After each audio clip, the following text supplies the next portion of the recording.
একটি সুন্দর দিনে একটি হাঁসের পরিবার নদীতে সাঁতার কেটে বেড়াচ্ছিল এবং খুব আনন্দ করছিল। নদীর ঠিক পাশেই একটি হাঁস তার ডিমের পাশে মন খারাপ করে বসেছিল। আমার ডিমগুলো ফুটে কবে আমার ছানাগুলো বের হবে? এতদিনে তো আমার ডিমগুলো ফুটে যাওয়ার কথা, কিন্তু কেন ফুটছে না? আমি খুবই একা, কারো কাছে আমার জন্য একটু সময় নেই। সবাই সবার মতো কত সুন্দর করে আনন্দ করে বেড়াচ্ছে, আমারও যে খুব আনন্দ করতে ইচ্ছা করে। কিন্তু সেই মা হাঁসকে আর বেশিক্ষণ অপেক্ষা করতে হলো না। খুব তাড়াতাড়ি সেই ডিম ফুটে সুন্দর সুন্দর ছোট্ট ছোট্ট ছানা বের হয়ে আসলো, আর তারা হাঁটতে লাগলো। ও আমার ছানারা, তোমরা চলে এসেছো? তোমাদের জন্য আমি কত অপেক্ষা করে আছি। এমন সময় এদিক দিয়ে একটি হাঁস যাচ্ছিল। হাঁস আর ছানাগুলো দেখে হাঁসটি দাঁড়িয়ে বলতে লাগলো, বাহ বাহ, ছানাগুলো দেখতে কত মিষ্টি হয়েছে, দেখে চোখ দুটো জুড়িয়ে যাচ্ছে। হ্যাঁ, আমার ছানাগুলো দেখতে অনেক সুন্দর হয়েছে, সবার থেকে একদম আলাদা। হ্যাঁ, একদম তাই। ঠিক আছে, তুমি থাকো, আর এই খবরটা আমি সবাইকে জানিয়ে আসি। এই কথা বলে হাঁসটি সেখান থেকে চলে গেল। এই যে বাচ্চারা, তোমরা এইদিকে এসো, আর সবাই লাইন করে দাঁড়াও তো।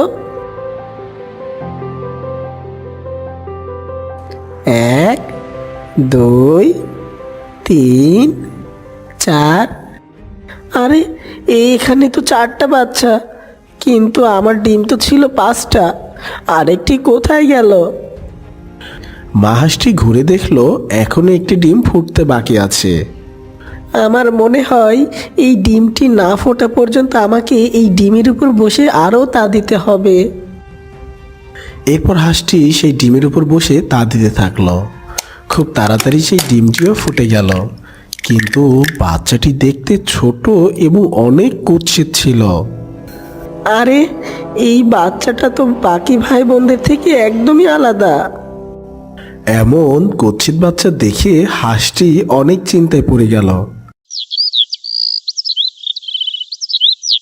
পরের দিন ছোট ছোট বাচ্চারা পানিতে সাঁতার কাটতে লাগলো। আজ আমি অনেক খুশি, এই বাচ্চারা কত সুন্দর করে সাঁতার কাটছে, আর এই ছোট্ট বাচ্চাটিও তো অনেক সুন্দর করে সাঁতার কাটছে। এই চলো বাচ্চারা, আজকের জন্য এইটুকুই থাক, অন্ধকার নামার আগে আমাদেরকে ফার্ম হাউসে যেতে হবে। এরপর পুরো পরিবার ফার্মে চলে যায়। পরদিন সকালে সুন্দর হাঁসছানাগুলো কুৎসিত হাঁসছানাকে অনেক বাজে কথা শোনাতে থাকে। তুমি দেখতে অনেক বাজে, তাই আমাদের সাথে তুমি যেতে পারবে না।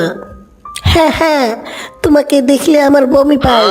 নিজের চেহারাটা একবার দেখো, আর আমাদের চেহারা দেখো, আমরা কত সুন্দর, আর তুমি দেখতে কত কুৎসিত। আমাদের সাথে তোমাকে একদম মানায় না। তোমরা আমার সাথে এমন ব্যবহার করছো কেন? আমি দেখতে অনেক কুৎসিত হয়েছি, এতে কি আর আমার হাত আছে? এই সবই তো বিধাতার তৈরি। এই এই নোংরা হাঁসের সাথে তোরা কথা বলিস না তো, আমরাও নোংরা হয়ে যাব।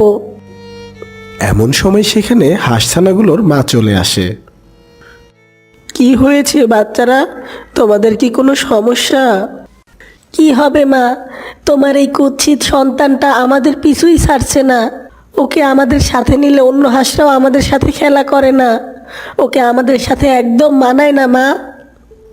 এই যে আমার ছোট্ট ছানা, তুমি কেন তোমার ভাইদের বিরক্ত করছো? ওরা তো ঠিকই বলেছে, তুমি যেমন দেখতে কুৎসিত, তোমাকে ওদের সাথে একদম মানায় না। তুমি তোমার মতো একা একা খেলা করো। এই যে আমার ছানারা, তোমরা এসো আমার সাথে। এই কথা বলে মা হাঁসটি তার সুন্দর ছানাগুলো নিয়ে সেখান থেকে চলে যায়। এদিকে কুৎসিত হাঁসটির অনেক মন খারাপ হয়। আমার সাথে সবাই এমন করে কেন? আমি দেখতে কুৎসিত হয়েছি, এতে কি আমার কোনো দোষ আছে? সুন্দর অসুন্দর এই সব তো বিধাতার হাতে। তাহলে ওরা কেন আমার সাথে এমন করে? কুৎসিত হাঁসটি কিছুক্ষণ এখানেই দাঁড়িয়ে রইল এবং সে ঠিক করলো সে এই জঙ্গল ছেড়ে অনেক দূর চলে যাবে। আমাকে নিয়ে আর তোমাদের কারো কোনো কষ্ট হবে না। আমি এই জঙ্গল তোমাদের ছেড়ে অনেক দূর চলে যাব। বিদায় জঙ্গল, বিদায়। কুৎসিত দেখতে হাঁসছানাটি মনের দুঃখে সে হাঁটতে থাকে। হাঁটতে হাঁটতে ছানাটি জঙ্গল পেরিয়ে নদী পেরিয়ে এক নতুন জঙ্গলে চলে আসে। যাক, এই জঙ্গলে আশা করি আর কেউ নাই যারা আমাকে খারাপ বলবে। এখন থেকে এই জঙ্গলে আমি একাই বাস করব। ছানাটি জানতো না যে এই জঙ্গলে অনেক ভয়ঙ্কর সব প্রাণীর বাস। দেখতে দেখতে কেটে গেল বেশ কয়েক বছর। কুৎসিত দেখতে হাঁসটিও এখন অনেক বড় হয়ে গেছে। বাহ, আজ আমি অনেক আনন্দিত। আমি এখন অনেক বড় হয়ে গেছি। আমি এখন নিজে থেকে ডুব দিয়ে মাছ ধরেও খেতে পারি। হঠাৎ হাঁসটির কানে কারো যেন চেঁচানোর আওয়াজ ভেসে আসে। বাঁচাও, আমাকে বাঁচাও। আমি যে মরে গেলাম। কে আছো? আমাকে বাঁচাও। আরে, কে এমন করে চিৎকার করছে? মনে হচ্ছে তো কেউ অনেক বড় বিপদে পড়েছে। কেউ বিপদে পড়লে তাকে সাহায্য করতে হয়। না না, বিপদ থেকে তাকে উদ্ধার করতে হবে। এই কথা বলেই দ্রুত হাঁসটি চেঁচানোর শব্দ অনুসরণ করে চলতে থাকে। ও মা গো, কে কোথায় আছো গো? আমাকে বাঁচাও। এই ব্যথা আমি যে আর সহ্য করতে পারছি না। আমি যে মরে যাচ্ছি। ততক্ষণে হাঁসটিও সেখানে এসে হাজির হয়। এ কি হয়েছে তোমার? তোমার পায়ে তো দেখি রক্ত পড়ছে। কি হয়েছে তোমার? আমি এই দিক দিয়েই যাচ্ছিলাম, হঠাৎ একটি সাপ এসে আমার পায়ে কামড় বসিয়ে দেয়। আর সেই সাপের কামড়ের বিষের ব্যথায় আমার পুরো শরীর যেন পাথর হয়ে যাচ্ছে। তুমি কোনো চিন্তা করো না গো হরিণছানা, তোমার কিছুই হবে না। তোমাকে বাঁচানোর জন্য যা যা করতে হয় আমি সব করব। তুমি শুধু বিধাতার উপর আস্থা রাখো। কি, তুমি আমাকে বাঁচাতে পারবে? এই সাপের বিষের ওষুধ কি তোমার জানা আছে? না, তা ঠিক জানি না, তবে তোমার পা থেকে যদি বিষ চুষে বের করে ফেলতে পারি তাহলে তুমিও বেঁচে যাবে। এই কথা বলে হাঁসটি তার মুখ দিয়ে হরিণছানার পা থেকে বিষ চুষে চুষে ফেলতে থাকে। একসময় হরিণছানাটি বেশ আরাম অনুভব করে। তোমাকে অনেক ধন্যবাদ। তুমি না থাকলে আমি হয়তো আমার এই জীবন ফিরে পেতাম না। এমন বলো না গো, বাঁচানোর মালিক ওই বিধাতা, সেই তোমাকে বাঁচিয়েছে। আমি তো শুধু বাঁচানোর একমাত্র মাধ্যম। কেউ বিপদে পড়লে তাকে সাহায্য করা আমাদের সবার দায়িত্ব, আর আমি আমার সেই দায়িত্বটাই পালন করেছি মাত্র। আমাদের সকলের উচিত অসহায়দের পাশে দাঁড়ানো। আমিও এখন থেকে অসহায়দের পাশে দাঁড়াবো, তাদেরকে সাহায্য করব। ধন্যবাদ তোমাকে। এখন তুমি সাবধানে বাড়ি যাও, আর আমিও এখন বাড়ি যাই। এরপর হরিণছানাটি তার বাড়ির দিকে রওনা দিল, আর হাঁসছানাটিও তার বাড়ির পথে রওনা দিল। আমরা সবাই রাজা আমাদের ওই রাজার রাজত্বে, নইলে মোদের রাজার সনে মিলবে কি সত্যে। আমরা সবাই রাজা, আমরা সবাই রাজা আমাদের ওই রাজার রাজত্বে, নইলে মোদের রাজার সনে মিলব কি সত্যে। আহা, আমরা সবাই রাজা। মেরো না, মেরো না আমাকে, আমাকে ছেড়ে দাও। এ কি, কে আবার বিপদে পড়লো? কণ্ঠটা খুব যেন চেনা চেনা লাগছে।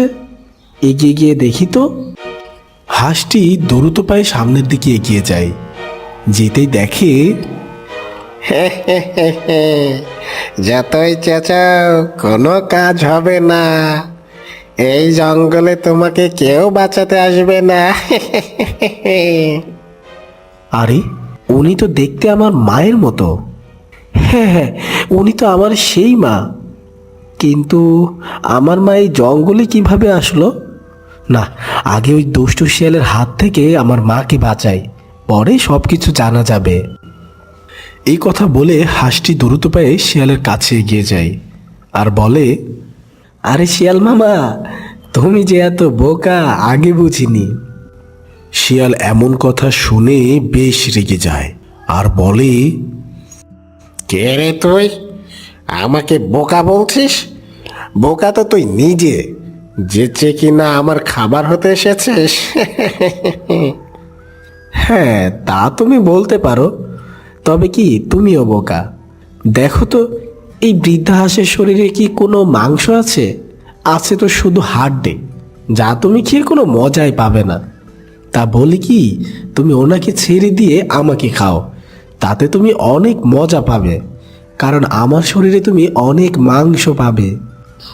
হ্যাঁ, এটা তো আমি কখনো ভেবে দেখিনি। ঠিক আছে, তোর কথা মতো আমি বৃদ্ধাকে ছেড়ে দিলাম। এখন তো আমি তোকে খাবো। আরে দাঁড়াও দাঁড়াও, আমার একটা শেষ ইচ্ছা আছে, তাই আমি চাই আমাকে খাওয়ার আগে এই ইচ্ছাটা আমার পূরণ করতে। এমন কথা শুনে শিয়াল বলে, মরার আগে শেষ ইচ্ছা? ঠিক আছে, বল তোর কি ইচ্ছা আছে? এখানে না, তুমি আমার পিছে পিছে আসো, ওই তো ওই সামনে গিয়েই আমার ইচ্ছার কথা তোমাকে বলবো। ঠিক আছে, চল। এরপর শিয়াল কুৎসিত দেখতে হাঁসটির পিছে পিছে চলতে থাকে আর বৃদ্ধা হাঁসটিও শিয়ালের পিছে পিছে চলতে থাকে। কে রে, আর কত দূর যেতে হবে রে? আমার যে খুব ক্ষুধা পেয়েছে। এই তো মামা, প্রায় এসেই পড়েছি। কিছুক্ষণের মধ্যেই তারা একটি ডোবার কাছে এসে দাঁড়ায়। তখন শিয়ালটি বলে, কে রে, দ্রুত তোর ইচ্ছার কথা বল। তোর ইচ্ছাটা পূরণ করেই তোরে খাবো। ক্ষুধায় যে আমার পেট টকবক টকবক করছে। দ্রুত বল তো তোর কি ইচ্ছা আছে? হ্যাঁ মামা, আরেকটু ধৈর্য ধরো, তুমিই তো খাবে। আমার ইচ্ছার কথা বলি, শোনো তুমি। ওই যে ডোবাটা দেখতে পারছো, ওই ডোবার মধ্যে আমি নামবো, আর তুমি লাফ দিয়ে ধরে এনে আমাকে খাবে। জানো তো, আমার অনেক দিনের ইচ্ছা, এমনি এমনি মরে যাওয়ার চেয়ে কেউ আমাকে এইভাবে শিকার করে খাক।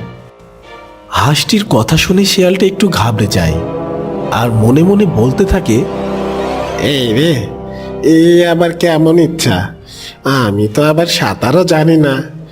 যদি ডোবা থেকে উঠে না আসতে পারে তাহলে তো কেল্লা ফতে। কিন্তু ডোবাটা দেখে তো মনে হচ্ছে আমি হেঁটেই পার হয়ে যেতে পারবো। কি হলো শিয়াল মামা, তুমি কি ভয় পেয়ে গেলে নাকি? আমি তো জানি তুমি খুব শক্তিশালী, তোমার কাছে এইসব কাজ করা তো কোনো ব্যাপার না। তা কি এত ভাবছো মামা? বলো না, আমার ইচ্ছাটা তুমি পূরণ করবে। আসলে তুই খুবই বোকা রে। এটা আবার কোনো বড় ইচ্ছা হলো নাকি? এই ডোবা থেকে তো আমি তোকে এক নিমিষেই ধরে খেয়ে নিতে পারবো। একবার লাফ দিয়ে দেখোই না উপরে আর উঠতে পারো কি না। ঠিক আছে মামা, আমি তাহলে ডোবাতে নামলাম। তোমাকে বলা মাত্রই তুমি আমাকে লাফ দিয়ে শিকার করবে। ঠিক আছে, দৌড়তো যা। হাঁসটি ডোবার মধ্যে নেমে যায় আর কিছুটা দূর যাওয়ার পর বলে, এই তো মামা, তুমি এখন আমাকে ধরো, দ্রুত লাফ দাও। হাসির এমন কথা শুনতেই শিয়াল দেয় এক লম্বা লাফ। লাফ দিতেই হাঁসটিও ডুব দেয় আর পাড়ে উঠে আসে। বোকা শিয়ালটা জানতো না যে এই ডোবাটা অনেক গভীর।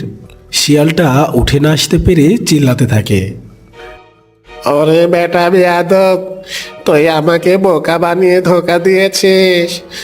আমি তোদের খাবো না। আমাকে বাঁচিয়ে নে তোরা।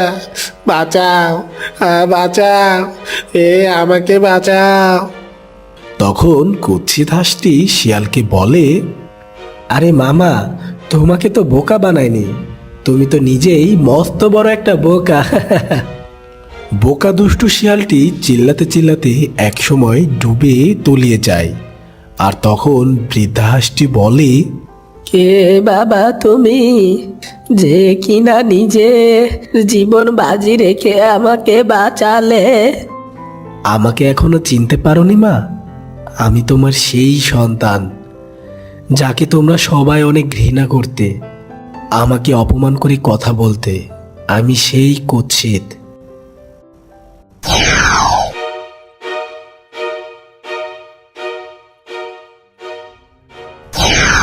বাবা, তুই তুই এখনো বেঁচে আছিস?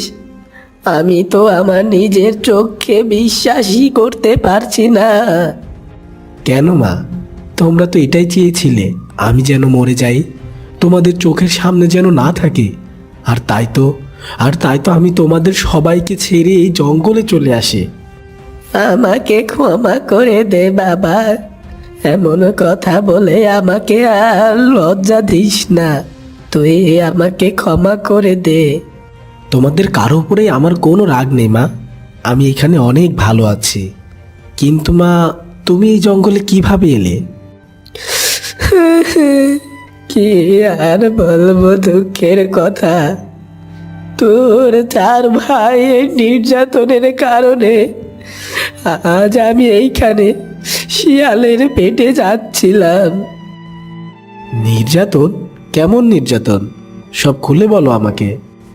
তোর 4 ভাই শুধু বাড়িতে শুয়ে বসে থাকবে, আর ওদের খাবার আমাকে জোগাড় করে দিতে হবে। যেই দিন খাবার জোগাড় করতে পারি না, সেই দিন ওরা আমাকে অনেক মারধর করে। আর তাই আমি এই জঙ্গলে এসেছিলাম খাবার জোগাড় করতে। আর এই জঙ্গলে আসতেই ওই দুষ্টু শিয়ালের মুখে পড়ে যায়। কি এত বড় সাহস ওদের যে ওরা তোমার গায়ে হাত দেয়? তুমি এখন থেকে আমার সাথে থাকবে মা, তোমাকে আর ওই জঙ্গলে ফিরে যেতে হবে না। তুই আমাকে ক্ষমা করে দিয়েছিস তো বাবা? আহ মা, কি বলছো এসব? চলো তো আমার সাথে। এরপর কুৎসিত হাঁসটি তার মাকে সাথে নিয়ে বাড়ির দিকে রওনা দেয়। আর এইভাবেই একটি কুৎসিত হাঁস আবারও তার মাকে ফিরে পায় এবং তারা এক সুন্দর জীবনযাপন অতিবাহিত করতে থাকে।